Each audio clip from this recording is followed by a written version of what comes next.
Hello, I'm Taj, digitally known as Tropic Vibes, the host of Nifty Business, where we highlight NFTs and explore Web 3.0 as we move from pure speculation to creating real-world value.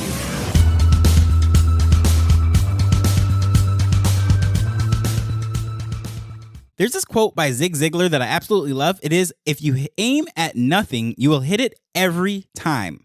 And this is something that we often talk about, or a quote that we use when we're talking about goal setting. So I'd like to ask you a question. What is your Web3 goal? How do you measure your success? And unless you have a goal determined, what are you exactly measuring against anyways? So today we're going to discuss Web3 goals for both collectors and creators. So most people come into the space as a collector because, after all, it is very hard to come in as a creator unless you understand what this market is all about. And the best way to understand what everything is going on is to collect for yourself. So as a collector, a lot of times people don't even have a goal, and then they measure their success or failures based on how they feel at that moment. And that really is an unhealthy way to do it. So as far as measuring your success, what is your goal for coming into this space? And if you're coming into the space for the goal of reselling, well, what is your return that you're expecting to get? When you make a purchase for whatever the price is, I don't care if it's in Sol, ETH, US dollars, Wax, ADA, or any other currency for that matter, understanding what you're getting in there for and what your return is expected to be. A lot of people don't even understand that. So let's say you're looking for a 10% or a 20% return. Upfront, when you make that purchase, if you have that determined, so using simple numbers in whatever currency that it is that you're purchasing, I'm just going to use dollars for simple fact, and you purchase it for $100 worth of whatever currency. Well, if you're looking for a 20% return that you know that you want to sell it, your exit point is going to be at 120. So setting that and determining that up front helps you to know what you would call a failure or a success. And also, in addition to that, if you're looking at this thing as a resale, understanding where you're planning to make your stop losses. And this is something that we talk about when you are doing stocks and currency trading and all sorts of different things. But as far as what your maximum amount of loss that you're willing to tolerate is, because some people are coming into this space, which is highly not recommended.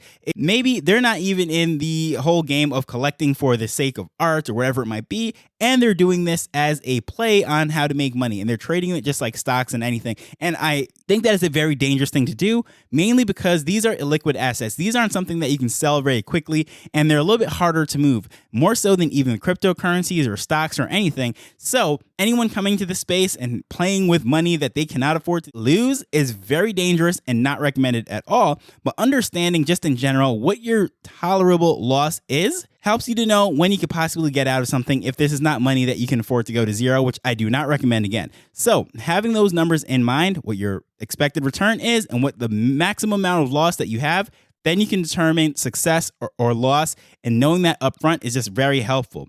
But what if you're just collecting this as a true collector who is not even looking for this for any kind of return or anything of that nature, but you're looking at it for collecting as a set? So this is like someone who is collecting, say, Pokemon cards or baseball cards or whatever it is, and they just know that they want the complete set. So understanding upfront, well, how many of these NFTs are in that particular set? How many is it going to take to fill it out? And estimating what is the exact amount that I'm going to have to pay for all of this, and just looking at the landscape and saying, well, what are the odds of getting all of these? Well, understanding that and knowing that up front helps you to determine where you're successful or if you have failed at this mission. Because, for example, if I'm collecting, say, Hoodlum Society, which is I'm a part of that team, and I'm just going to use that as an example because I just know that everything is defined out there. You can know exactly how many NFTs are in that particular set, if they have some duos, and how you're going to collect that. This is a very collectible collection, so I know if it is a duo that I'm going to have to get 2 in that particular set. And in order to get that, I'm going to have to get the first one, and then I have to look on the market to find the second one whenever it does come out. And I know that if I collect both of those, then I'm going to end up getting a third one for free. And this is not just in this collection, but that's just the one that I am familiar with because obviously I'm working with the team. However, even when I came into the space on Wax, I knew that there were different collections that I knew that I wanted certain amounts. For example, when I first came in, the very first NFT collection that I purchased was with the Blockchain Heroes, and there is no utility outside of the collectability of this. So when I came into the space, it was very much of knowing that I wanted to fill out the set. I just wanted to collect certain ones, and it was not with the goal of trying to resell them, trying to make a fortune with them. I just wanted to hold all of them and know that I have the full set. So knowing that upfront, what it's going to take to actually do that is just very beneficial so you can know if you're failing or you're succeeding. Or also if there is a community aspect to the particular NFT. So especially over on ETH, right? A lot of those communities that are built around the profile pictures or whatever it might be, and they know that they're getting into this for one reason or another. Whether this is a proof collective where it's not even a profile picture play, it is just literally a membership to that group. Or if it is something like, say, the Moonbirds, which is their other collection where there's actually a profile element to that. Well, just knowing that you're getting into that for the network, having access to those people. Well, if you define that up front, then it doesn't really matter if you are getting a rare one or filling out a set for that matter. And just understanding, okay, the main goal of getting into this community is to network, maybe find my next business partner or a best friend. You know, some of these collections, you literally might be getting into it to just meet someone, a soulmate, someone that you can interact with. Or in the case of, let's say you are seeking a business partner, someone who has some skills that might complement yours. Or if you're a founder looking for an investor or a VC, like an angel investor, someone who's going to put funds into your particular project or business, well, if you know that upfront, the main reason why you're getting into that particular NFT, so regardless of where the floor price goes, if you're collecting a full set or not, it does not matter. You know you're getting in there for the networking and the community and all those things. So once you have that written down and you know exactly what you're looking for, then you can determine, well, was this a success or was this a failure? But unless you have that defined, well, there's so many other metrics that you could possibly weigh against, and you don't even know if it's a success or a failure, but just knowing that up front is very important and beneficial. So what if you're a seller, someone that is creating different NFTs and you are trying to turn this into a business and you're trying to make money within Web3? Again, knowing what your goal is up front is going to help you determine success or failure. Because again, if you do not know what the goal is, there is no way to measure your success or failure. So if you're full-time income, if you're an artist and you're trying to get it through selling these NFTs,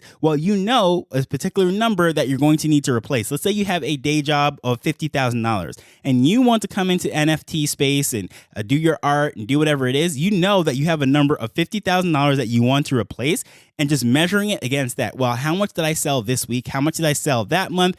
How's that balancing out compared to my day job? So you have a set number of what you're trying to get.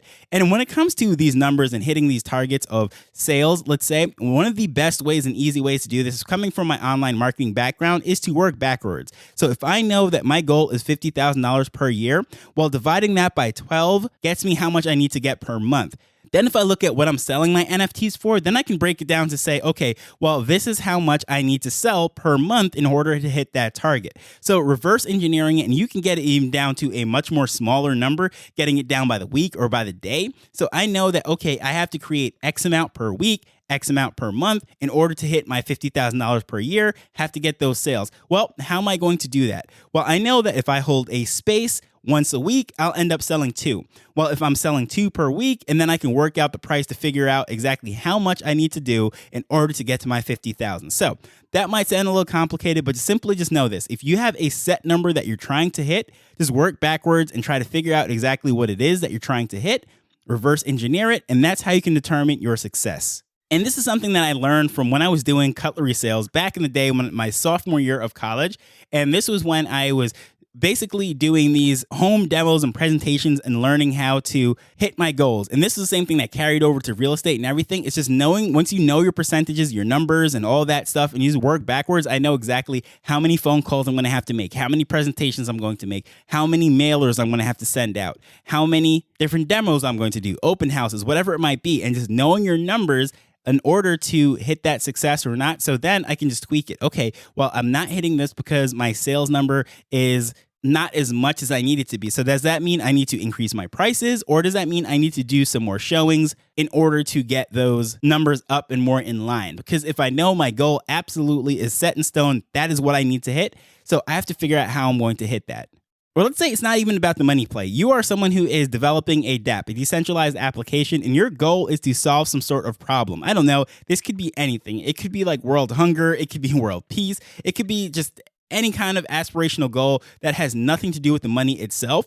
Well, understanding that you're building an app that has that particular feature, whatever it is that you're trying to solve, and then people are using it, then having that number of, okay, well, I know that by the end of the year, I want to have 100,000 people using this. Well, reverse engineering that, again, breaking down those numbers and working backwards and saying, okay, each month, this is how many people I need on the platform. Each week, this is how many people I need on the platform. Each day, this is how many people I need on the platform. And in order to hit those numbers, this is what I'm going to have to do. I'm going to have to put out X amount of posts on Twitter. I'm going to have this amount of spaces and so forth, and just figuring out what those numbers are in order to hit that goal. Once you have some numbers, then you just play with it. See what you need to ramp up. Where is your success coming from? And all you know that your goal is that number, and that's the target you're trying to hit, and you adjust everything accordingly to see what is going to take you there. But you don't know that unless you have a goal set. If you're just saying, okay, I just want to have more people using my application.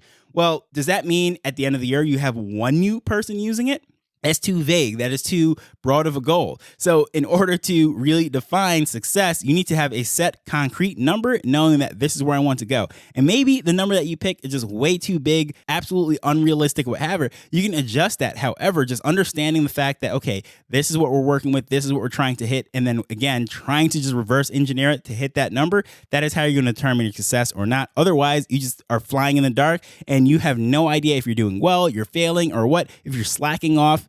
There's a thing that they say in marketing as well, is that what gets measured gets improved. So unless you have that goal and you're measuring your performance against it each day or month, whatever benchmark that you want to use, that is how you're going to perform. That is how you're going to improve it. And this is the same thing with losing weight, doing more push-ups and sit-ups, anything for that matter. Just measuring it and then breaking it down and then incrementally getting there. And then either way, whether you're a collector or you are someone who is selling, you're a creator, having an exit strategy is very important. So you know up front, okay, this is my exit point. This is what I'm trying to get out of this. And if I know this is what success looks like, there's going to be a couple things that's going to be involved with this.